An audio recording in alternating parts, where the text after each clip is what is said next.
Then she said the words that would change everything. "You are a disgrace to this family." My younger sister slapped me at Christmas and called me a disgrace. She had no idea I owned the company she worked for. Let me take you through the whole story. My name is Elizabeth Carter, but everyone calls me Liz.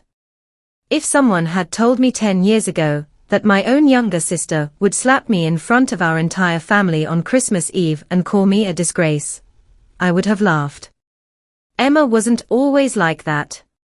When we were children growing up in Columbus, Ohio, she followed me everywhere.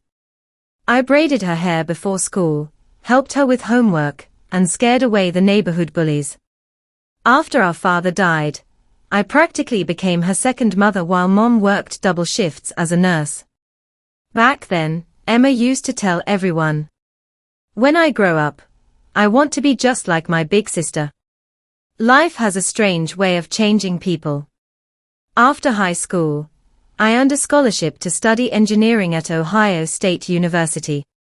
Emma, however, dreamed of a glamorous corporate career. She loved expensive clothes, luxury brands, and the idea of becoming successful as quickly as possible. There was nothing wrong with ambition. The problem was that somewhere along the way, she began measuring people by their bank accounts instead of their hearts. When I graduated, I joined a small technology startup in Chicago. The company had only 12 employees. We built software that helped hospitals manage emergency logistics. The work was exhausting. Most nights I slept in the office. I missed birthdays. I skipped vacations. Sometimes I wondered whether all the sacrifices were worth it. 5 years later, our founder retired unexpectedly. The board offered me the chance to buy controlling ownership through an employee buyout. I invested every dollar I had saved, took enormous financial risks, and gradually transformed the struggling startup into one of the fastest-growing healthcare technology companies in the Midwest. Our new name became Northbridge Health Systems. Within a few years, we had offices across the country and thousands of employees. Very few people outside the executive board knew who actually owned the company. I preferred it that way. I drove an 8-year-old SUV. I still wore jeans. I rented a modest apartment close to headquarters. Money had changed my circumstances. It hadn't changed me. Emma moved to Chicago several years later. She landed a marketing position at Northbridge. I never told her I owned the company. She never asked. In fact, she never once showed interest in what I actually did for a living. Whenever our family gathered, the conversation always sounded the same. "So, Emma," Mom would ask, "how's work?" Emma would smile proudly. "It's amazing. My company is growing so fast." Then she'd glance at me. "Liz still works with computers." I usually smiled. Something like that. She assumed I was an ordinary consultant. I let her believe it. Success transformed Emma in ways that broke my heart. She began posting pictures from expensive restaurants she couldn't really afford. She judged people by their watches, their cars, and their job titles. One Thanksgiving she whispered loudly enough for everyone to hear, "Liz has so much potential. It's sad she never became successful." Mom frowned. "Your sister works very hard." Emma shrugged. "Working hard and being successful aren't the same thing." I looked down at my plate. Some arguments simply aren't worth winning. Every Christmas, our family gathered at my Uncle Robert's large house outside Columbus. It had become a tradition spanning 3 generations.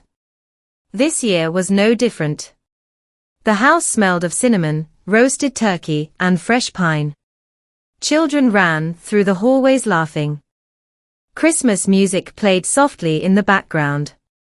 Snow covered the backyard like a white blanket. For a few hours, everything felt peaceful. Until dinner. The conversation turned toward careers. My cousin Jason had just been promoted. Everyone applauded. Then Aunt Linda smiled at Emma. I heard your company had another record-breaking year. Emma beamed. Oh yes. We're becoming a national leader. Someone asked. What exactly does your CEO do? Emma laughed. I've never actually met her. They say she's incredibly smart. Our owner never shows off. I doubt she's anything like. She glanced at me, people who settle. Several relatives looked uncomfortable. Mom quietly changed the subject. But Emma wasn't finished. She looked directly at me. So, Liz. What exactly do you do these days? I work. She laughed. We know that. But what do you actually do? I smiled gently. I help people. Emma rolled her eyes dramatically. That's not an answer. Several cousins chuckled awkwardly. She leaned back in her chair. You know what's always frustrated me? You were supposed to be the successful one. Instead, you're nearly 40, unmarried, driving an old SUV, dressing like a college student. You wasted your life. The room became silent. Mom whispered. Emma. But she continued. You've embarrassed yourself for years. Then she said the words that would change everything. You are a disgrace to this family. Before anyone could react, she stood, walked toward me, and slapped me across the face.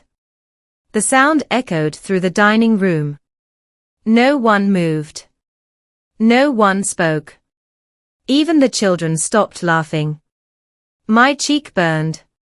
But what hurt far more was seeing hatred in the eyes of the little girl I had once carried on my shoulders. I slowly stood. I looked at Emma. Then at everyone else. For a long moment, I simply breathed. Finally, I said quietly. I'm sorry you feel that way. I picked up my coat. Mom grabbed my hand. Liz. I smiled sadly. It's okay. Then I left. The drive back to Chicago took nearly 6 hours. Snow fell the entire way. I kept asking myself one question. When had my little sister become a stranger? The following Monday morning, I arrived at Northbridge headquarters before sunrise. As always, I entered through the employee entrance instead of the executive lobby. I greeted the security guard by name. I made coffee in the employee kitchen. Then I walked into the boardroom. Our quarterly leadership meeting began at 9. One agenda item caught my attention. The marketing department had been selected to present its national expansion strategy. Emma's department. I hadn't attended one of those presentations in months. This time, I decided to stay. At exactly 9 o'clock, executives entered one by one. Vice presidents, department heads, regional directors. Finally, Emma walked in carrying a laptop. She was laughing with her manager. Then she looked toward the head of the conference table, where I was sitting. Her smile disappeared. She frowned. She whispered. What is she doing here? Her manager looked confused. You know Miss Carter. Emma nodded. She's my sister. The manager blinked. You mean? Before he finished, our chief operating officer stood. Good morning, everyone. I'd like to welcome our founder, chairwoman, and majority owner. He turned toward me. Ms. Elizabeth Carter. The room erupted in applause. Emma didn't clap. She simply stared. Her face drained of color. No. She whispered. No. I nodded politely. Good morning, everyone. Emma barely made it through the presentation. Her hands shook. She couldn't concentrate. When the meeting ended, she remained seated while everyone else filed out. Finally, only the two of us remained. She looked at me with tears already forming. You own Northbridge? Yes. For how long? Almost 7 years. She covered her mouth. Oh my God. I called you. I finished the sentence gently. A disgrace. She nodded. Then she whispered. And I slapped you. Neither of us spoke for nearly a minute. Finally, Emma asked the question she feared most. Are you going to fire me? I looked out the window overlooking downtown Chicago. If I wanted revenge, I could. She lowered her head. I deserve it. I walked over and handed her a box of tissues. When Dad died, I said quietly. Who helped you with homework? You. Who worked weekends so you could attend summer camp? You. Who skipped buying a car so you could have your first laptop? She cried harder. You. I nodded. I didn't do those things because you earned them. I did them because you're my sister. Emma buried her face in her hands. I became everything you warned me not to become. I didn't disagree. Instead, I said, success is dangerous. It whispers that money makes us better than other people. It doesn't. It simply gives us more opportunities to reveal who we already are. She asked again. So, what happens now? I smiled softly. You keep your job. Her eyes widened. Really? You've worked hard. You earned your position. I'm not taking away your career because of one terrible decision. She shook her head. I don't deserve your kindness. Maybe not. But kindness isn't a reward. It's a choice.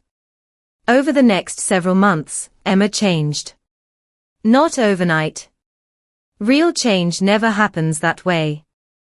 She began eating lunch with interns. She thanked custodians by name. She stopped chasing status. She started volunteering through our company's community outreach program. One afternoon I walked past the lobby and saw her helping a new receptionist who looked overwhelmed. She reminded me of the little sister I once knew. The following Christmas, our family gathered once again. Everyone seemed nervous. Dinner was quieter than usual. Halfway through the meal, Emma stood. She held a small wrapped package. This is for Liz. I opened it carefully. Inside was an old photograph. 2 little girls stood in front of a Christmas tree. The older one had her arm protectively around the younger. Written beneath the picture were 6 handwritten words. Thank you for never giving up. Emma looked around the room. I owe everyone an apology. But especially my sister. She turned toward me. I spent years believing expensive clothes, job titles, and appearances determined someone's worth. I was wrong. The strongest person in this family wasn't the one with the biggest salary. It was the woman who loved me even after I humiliated her. Tears filled Mom's eyes. Emma stepped closer. Then, in front of the entire family, she hugged me tightly. I'm proud to call you my sister. I hugged her back.